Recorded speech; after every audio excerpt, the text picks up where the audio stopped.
Ayo, welcome to episode 204 of the Idiotic Sports Talk. I'm your host, Liam Gavin, coming to you live from my bedroom, and today I'm going to do all the Week 12 recap around the NFL.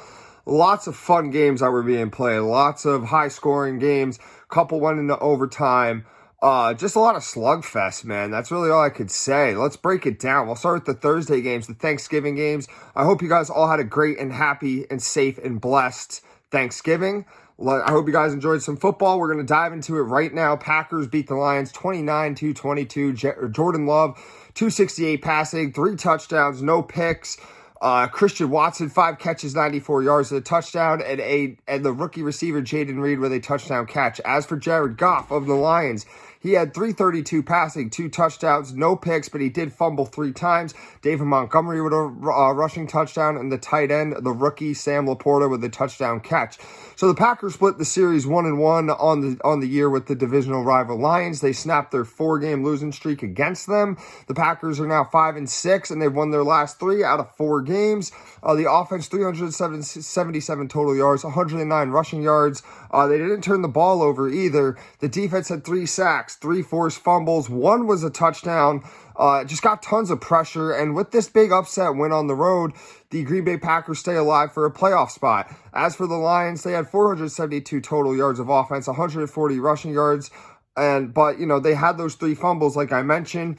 They were awful on 4th down, going 1 for 5, and the O-line got destroyed all game long by the Packers front 7. The defense had no sacks or turnovers. They gave up close to 400 yards that were torched by Jordan Love. And a weird stat I saw, coming into this game, the Lions were 0-12 on Thanksgiving when the moon is in a waxing gibbous phase. I can't pronounce that word, but very weird stat. And on Thanksgiving, the moon was in its waxing gibbous phase. The Lions are now 0-13, so the curse of the moon lives on. The Lions dropped to 8-3. The next game, my Cowboys stomped the Washington Commanders 45-10. Dak Prescott, 331 passing, 4 touchdowns, no picks. Tony Pollard, 79 rushing yards in the score. CeeDee Lamb and Brandon Cooks each had a touchdown catch. As for Sam Howell, the Commanders, 300 yards passing, no touchdowns, a pick and a rushing touchdown. And Curtis Samuel, 9 catches for 100 yards. So the Cowboys get a 35-point win against their division rival. They go to 8-3. The offense, 431 total yards, 100 rushing yards. They were also 6-10 on 3rd down. They also didn't turn the ball over. The defense had 4 sacks, 1 pick 6, allowed 10 points. And speaking of the pick 6, DaRon Bland, 5th pick 6 of the season, is an NFL record. No player has ever recorded 4 or more pick 6s in a season, but DaRon Bland was your first one. The Cowboys outscored the Commanders 25-0 in the second half, all 25 points coming in that 4th quarter. And as for the Commanders, they had 408 yards of offense. They ran for 108. They were decent on 3rd down, but were horrible on 4th down, going 0 for 3. Their defense had no sacks, no turnovers, gave up 400-plus yards. The Commanders dropped to 4-8. The final game on Thanksgiving is the Niners beating the Seahawks 31-13. Brock Purdy, 209 passing, a touchdown, a pick. Christian McCaffrey, 114 rushing, 2 rushing scores. Deebo Samuel, 7 catches for 79 yards and a rushing score. Brandon Ayuk with a touchdown catch. As for Geno Smith of the Seahawks, 180 passing, no touchdowns and a pick. The rookie Zach Charbonnet with 47 rushing yards. So the Niners cruised to 8-3 with a win over their divisional rival. While on the road, the offense had 378 total yards. They ran for 169 and 3 total touchdowns. They also had 23 first downs, while the Hawks only had 14. And the defense, 6 sacks, an interception, a fumble, allowed less than 268 yards. Just a dominant performance overall, especially by the run game and the defense. They had a 24-3 lead at halftime. The Seahawks had just a brutal game overall. Their offense, 268 total yards, 88 rushing yards, 311 on 3rd down, no touchdowns, 2 turnovers, just 6 points. The defense did have a sack, a pick 6, but they couldn't stop the run game. They gave up 31 points. And after being down 24-3, Seattle made it an interesting game by making it 24-13 thanks to that pick 6 by the defense, but the offense wasn't able to help them out down the stretch. And just a tough way to spend Thanksgiving if you're a Seahawks fan. They dropped to 6-5. On to the Friday game. We have the Black Friday game, the first one in NFL history, with the Finns beating up on the Dolphins. The Dolphins beating up on the Jets 34-13. Tua Tagovailoa, 243 passing, a touchdown, 2 picks, 1 fumble. Tyreek Hill, 9 catches for 102 and a score. Jalen Waddle, 8 catches for 114. And Raheem Mostert, 94 rushing yards with 2 touchdowns. As for Tim Boyle, 179 passing, a touchdown, 2 picks. Garrett Wilson with a touchdown catch. So the Dolphins win the first ever Black Friday game. They beat their divisional rival and go 8-3. The offense, 410 yards total, 167 yards, 11-16 on third down, 22 first downs in this game. Tua wasn't good at all, but the offense with the wide receiver core and the running back were able to take over. The defense had 7 sacks, 2 interceptions, 1 was a pick six. They barely allowed over 200 yards, and the Jets just absolutely terrible. Proved that Tim Boyle just ain't it. You know, he's not even better than Zach Wilson. I don't know what that whole experiment was about. They had 208 yards of offense. They only ran for 29 yards, which is absolutely disgusting. They had 12 first downs, which was also terrible. They were outrushed 167-29, 138-yard difference. And not to mention the embarrassing Hail Mary. Before the first half ended, the Jets were down 10-6. There's 2 seconds left, and they tried going for a Hail Mary that was picked and ran back for 99 yards for a touchdown by Javon Holland, and that completely flipped the game around. The defense did have 2 sacks, a fumble. They had 2 interceptions. 1 was a pick six, but they were gashed for over 400 yards, and now the Jets have lost 3 straight and fall to 4-7. On to the Sunday games. Colts beat the Bucs 27-20. Gardner Minshew, 251 passing, no touchdowns, a pick, a rushing score. Jonathan Taylor, 91 rushing yards and 2 touchdowns. And Michael Pittman Jr., 10 catches for 107. As for Baker Mayfield of the Bucs, 199 passing, 2 touchdowns, an interception, and a fumble. Mike Evans, 6 catches, 70 yards, and 2 scores. And Rachaad White with 100 rushing yards. So the Colts quietly sneaked to 6-5 after coming off their bye week. They got their 3rd straight win. The offense, 406 total yards. They rushed for 155. They were 3 of 4 on 4th down, and the run game was cooking with 3 total touchdowns. The defense had 6 sacks, a fumble, a pick, and have just lately been on a tear all around. And can the Colts make a playoff push? They're right now the 7th seed in the AFC, and if you told me that the AFC South has 3 teams that they could potentially send to the playoffs that are above 500, if you told me this in the beginning of the season, I would say you're crazy and probably slap you, because I wouldn't believe it one bit. The Bucs, they could have had this game. They could have had it. They had chances to win, but they had 2 costly turnovers. Both happened around midfield. The first one led to 7 points for the Colts. The second one was under 2 minutes in the game, which sealed the game, which the Bucs were trying to tie the game on that drive. And the offense, 324 yards. They ran for 125, but 5 of 13 on third down. The offensive line was garbage too. The defense, 2 sacks, a pick, but they couldn't stop the run and gave up 400 yards. The next game, the Giants beat the Patriots 10-7. Tommy DeVito, the rookie, 191 passing, a touchdown, no picks, and a fumble. Another rookie, Jalen Hyatt, 5 catches for 109. Isaiah Hodgins with a touchdown catch. As for Mac Jones of the Pats, 89 passing yards, no touchdowns, 2 picks, and was benched. For Bailey Zappi, who threw 54 yards, no touchdowns, 1 pick. Ramondre Stevenson, 98 rushing yards and a touchdown. So the Giants win a close one. They moved to 4-8. The offense really was not that good. 249 total yards with 58 rushing yards, and they were 4 of 13 on third down. However, though, they were able to turn the ball over less than the Patriots did. The defense had 2 sacks, 3 picks, allowed just 7 points. And Tommy DeVito, winning over the locker room, in my opinion, better than Daniel Jones, better than Tyrod Taylor. He's doing his little signature North Jersey Italian thing, which, I like. Like I said, I live in Jersey. I'm from Jersey. I live, breathe, eat, and sleep Jersey, so I got to root for the kid, even though I got to hate the Giants because you see the star I'm repping. So, honestly, just keep winning, Giants. Please keep winning. Screw up your draft pick. Beat the Eagles twice. Please beat them twice, at least once, which would make me happy. As for the Patriots, just trash all around once again. Offense, 290 yards. They ran very well for 147, but 4-13 on third down. Terrible quarterback play. Mac Jones benched for Bailey Zappi, which really was nothing even that special. They combined for 3 total interceptions. The defense with 6 sacks, a fumble. No help from the offense. The kicker misses a 35-yard field goal with seconds left to tie. And the nightmare continues for the Patriots. They lost 4 straight games and are 2-9. The next game on the slate, we have the Steelers beating the Bengals 16-10. Kenny Pickett, 278 passing, no touchdowns, no picks. Najee Harris, 99 rushing yards and a touchdown. Tight end Pat Freiermuth, 9 catches for $120. Jake Browning of the Cincinnati Bengals, 227 passing, a touchdown, a pick. tight end Drew Sample with a touchdown catch. So two AFC North rivals clash, but it is the Steelers getting the win to go to 7-4. Their offense, first game without Matt Canada as the coordinator, they had 431 yards. The run game stays hot with 153. They had 22 first downs while Cincinnati only had 10. Time of possession, Pittsburgh with 37 minutes, Cincinnati with 22 minutes. The defense, 4 sacks, 1 pick. They barely gave up 250 yards, and they surrender only 10 points. So the Steelers' new and improved offense, are they going to continue this without Matt Canada? We're going to find out. As for the Bengals' offense, it was ugly. 252 yards. Horrible run game with just 25 yards on the ground. 2 of 10 on third down. They the defense did have 2 sacks. You know, they did have a fumble, but they gave up 430 yards. They lost Burrow for the year, and they absolutely look terrible. They look lost in general. The playoffs are slipping further away from them. They're now 5-6 with 3 straight losses. Next, the Titans beat the Panthers 17-10. The rookie Will Levis, 185 passing, no touchdowns, no picks. Derrick Henry, 76 rushing yards and 2 scores.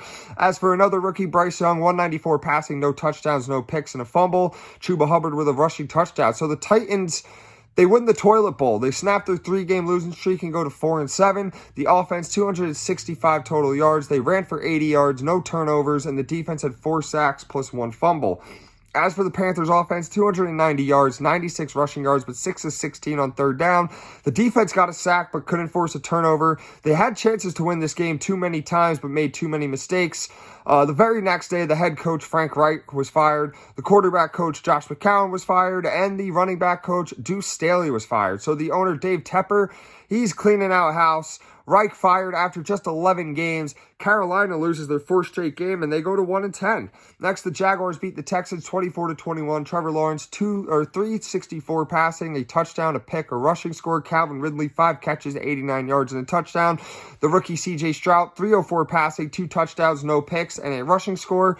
The rookie receiver Tank Dell with a touchdown catch, and Nico Collins, 7 catches for 104 and a touchdown.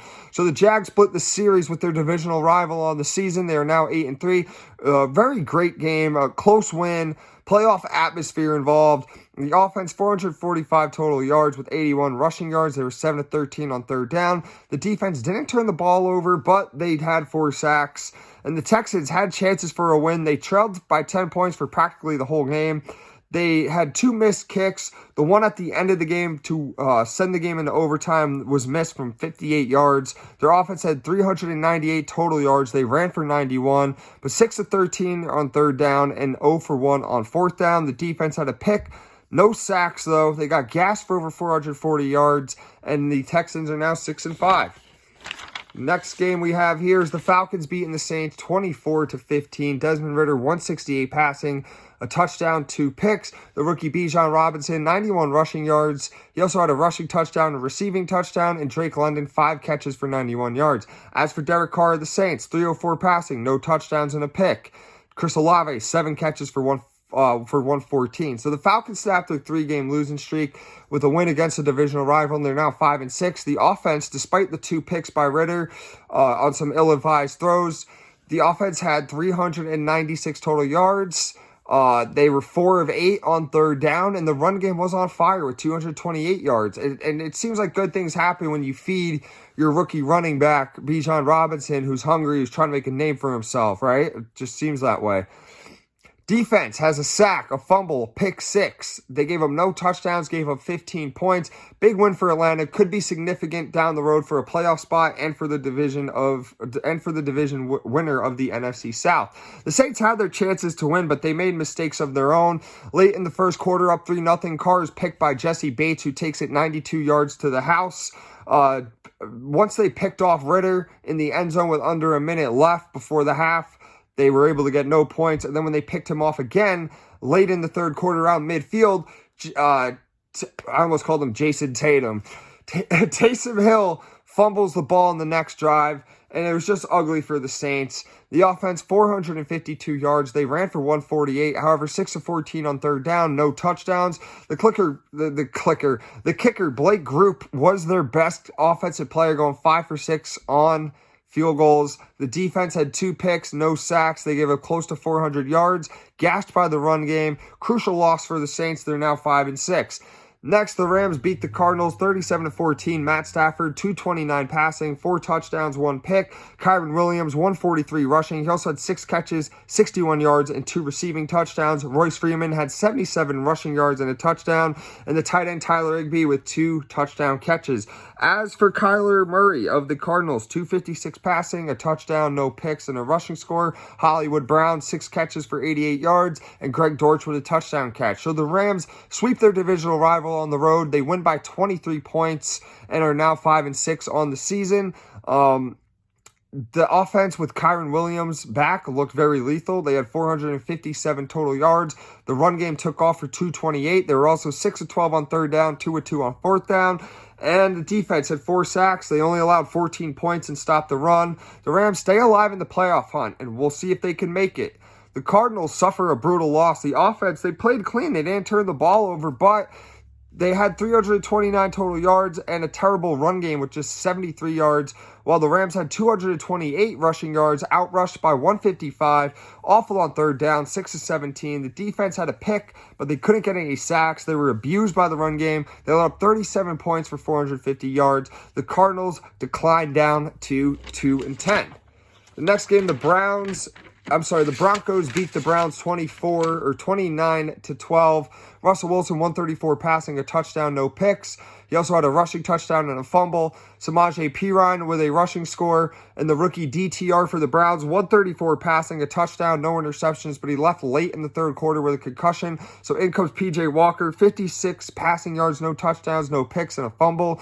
The tight end Harrison Bryant, touchdown catch and a fumble. So the Broncos stay hot. They won 5 straight. They're now 6-5.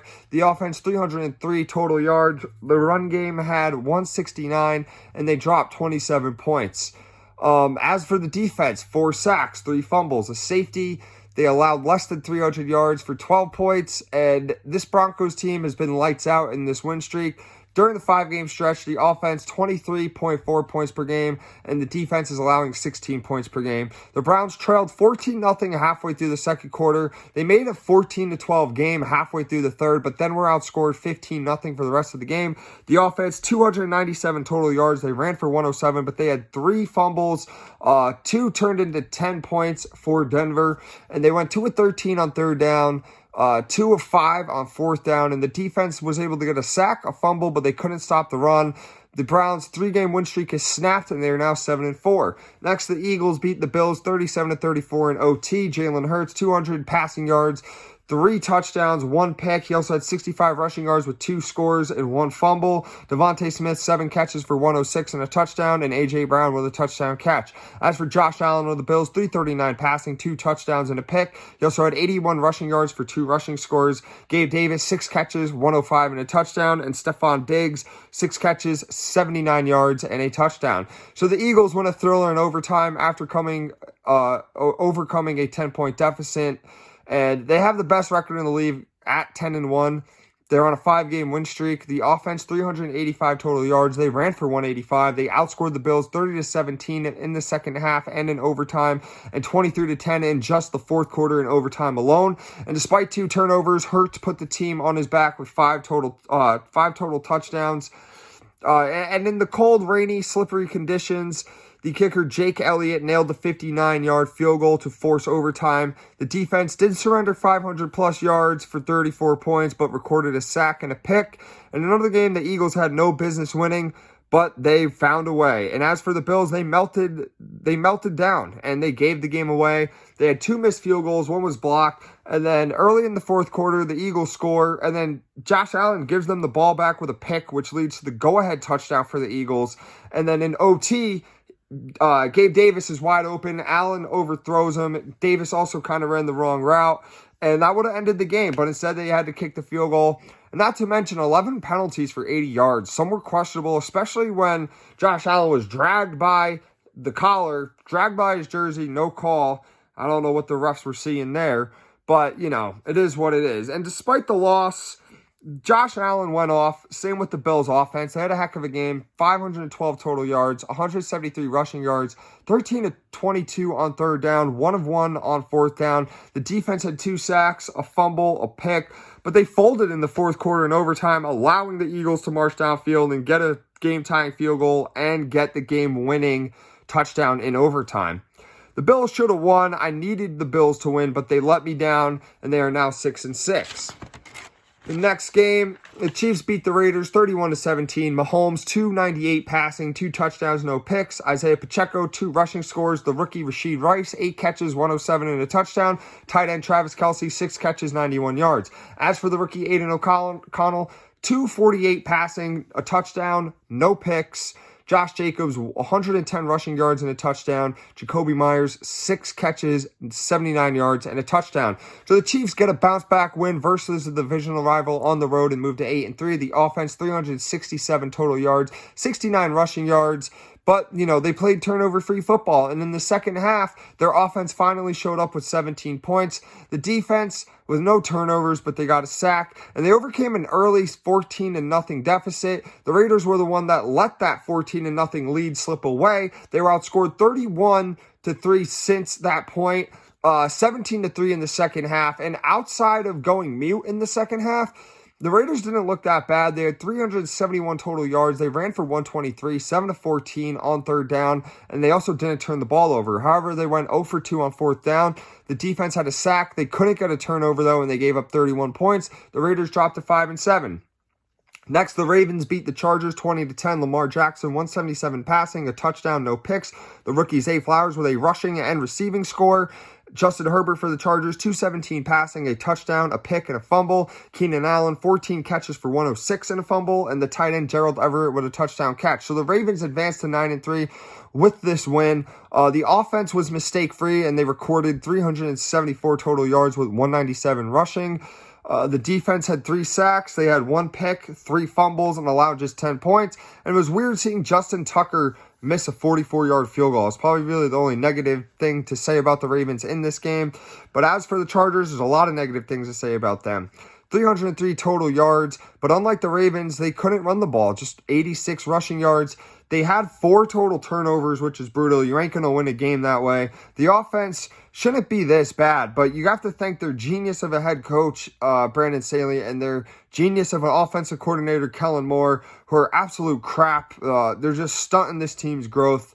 The defense had 2 sacks, but they had 0 turnovers, shredded by the run game. And now the Chargers have lost 3 straight and are 4-7. The final game, the Monday night game, Bears beat the Vikings 12-10. Justin Fields, 217 passing, no touchdowns, no picks, and 2 fumbles. DJ Moore, 11 catches for 114. As for Josh Dobbs of the Vikings, 185 passing, a touchdown with 4 picks. TJ Hawkinson, the tight end, with a touchdown catch. So the Bears win the Monday night game. They get to 4-8 with this win, and they split the season series with their divisional rival. The Bears were able to get it done with 4 total field goals. The offense with 335 total yards. They ran for 118, even though they had no touchdowns. They still got the win. The defense had 2 sacks. They had 4 picks, allowed less than 260 yards for just 10 points.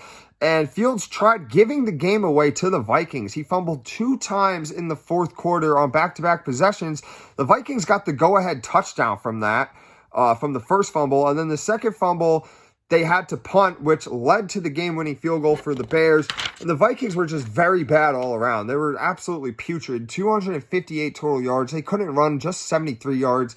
2-9 on third down, 0-2 on fourth down, and 4 picks. 4 picks in this game by Josh Dobbs, who got knocked back down to earth as they lost 2 straight games, and, he has not showed up in those 2 games. The defense did have 3 sacks. They did have 2 fumbles, but collapsed in that final drive that led to the game-winning field goal. The Vikings are now 6-6. So that's it for my Week 12 recap. Let me know what you guys thought all about Week 12. Share some of your opinions. Share some of your feedbacks, what you liked and disliked about it. What was your favorite game, your least favorite game? Just give me some feedback. Let's chat. Let's meet each other. Let's get to know each other. But yeah, that's it for the recap. Thank you all for watching. Remember to subscribe to this YouTube channel. Follow me below on my Instagram page. Take care. Have a wonderful day.